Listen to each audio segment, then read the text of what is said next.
Sebastian Monroe, Redwood Voice, here with Alexa and Will of South Coast Oregon Pride. How y'all doing today? Doing all right. I'm all right. How long have you guys been associated with South Coast Pride? Do you want to go first on that one? I'm not entirely sure how long I've been involved with them. A few years at least. I want to say over a year by now. I first met the group last year in January, so yeah. How did you guys connect to South Coast Pride? I got connected through a local librarian of ours. She introduced us to the group and thought it would be really productive to, have me meet these people. Mm-hmm.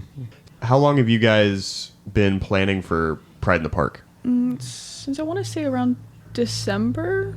Yeah, around December, things really started kicking off. Or January of this year. So what can we expect to see at Pride this year in Brookings? Lots of really cool vendors. Yeah, we have a lot of people that want to contribute to this, which is honestly really neat, especially since last year, I wouldn't say things were barren, definitely not, but since it was first time ever doing something like that, it takes a while for people to actually start noticing you. From my experiences going to Brookings and watching the news in Brookings, it comes off as a kind of a conservative county. So what does it take to put on Pride in a notoriously conservative county like Curry County? I'd say a lot of bravery for one. It's definitely hard, I would say, especially with like the small town asset of it. It's kind of hard because you get noticed pretty easily as the gay ones. You get threats online, whether or not they actually end up going through with the threats. They don't typically, but it still kind of sucks to see it. Yeah. De-escalation training is definitely a big part of our plannings for Pride. We've already started talking about having de-escalation meetings because of the fact that, a lot of the times these guys, will give you empty threats, but it's better to be safe about it than to just hope that they're all empty threats. What are you all excited to see at this year's Pride? Because, we can sit in the dark and the gloom and be all like, oh, man, it's rough. But there's got to be some joy in these things. Joni Lindenmeyer is going to be there, and she's always been a ray of light in my life. What are you guys excited for? Personally, I'm really excited about, my favorite part about Pride is coming together with like-minded people and, people who see the world in a similar or the same way you do and can kind of, almost an immediate trauma bond with these people. No. Yeah, sorry for being so edgy back there. But I'd say that one of my personal favorite things I'm looking forward to is also Joni Lindenmeyer, as you mentioned. Really excited for the launch of her next book, Joyously Free. Hashtag not sponsored. I'm going to be a contributor on that. I'm really excited about that. So it's really nice to have been able to collaborate on that, both like collaborating on Pride and then also getting to collaborate on a book about Pride as well. It's really interesting to me. I really enjoy that connection with other people. It's one of my personal favorite things about just doing Pride events in general, finding people like yourself who are willing to listen. Yeah. So Joyously Living is this next book coming up. Joyously Free. Joyously Free, thank you. So what is this book about, if you can say anything?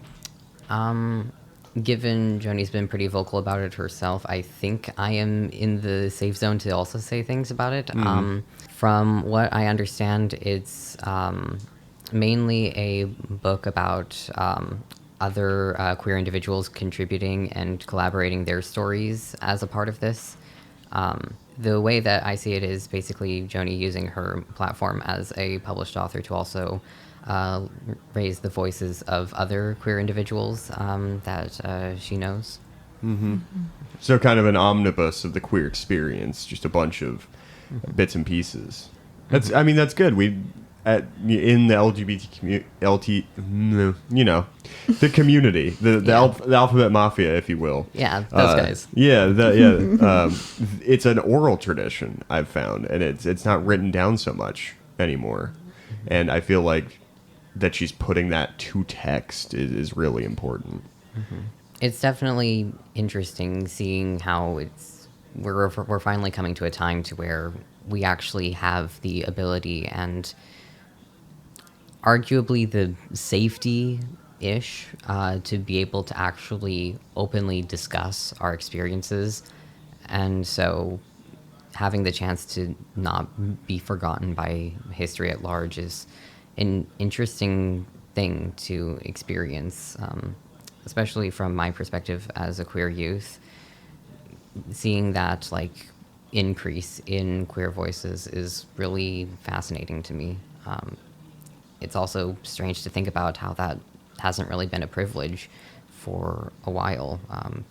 Just a decade or less since I was born.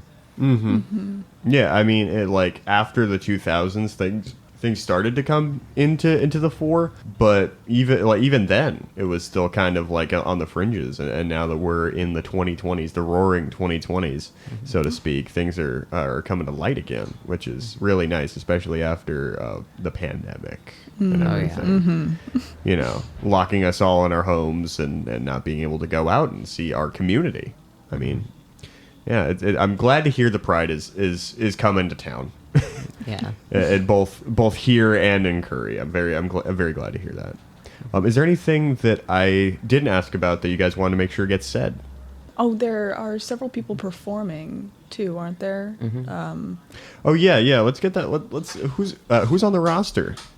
There's DJ Deb, I think she mentioned, and a local queer artist that goes by the name of Rat Boy. Anything from you?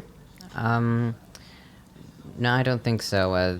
I'm not as well informed about everything, especially just off the top of my head, and I'd rather not spread misinformation. Yeah, I mean, fair enough. You don't want misinformation in an event like this, especially given our increased scrutiny. Yeah. But thank you so much for coming down. Yeah, thank you. Glad you could have us.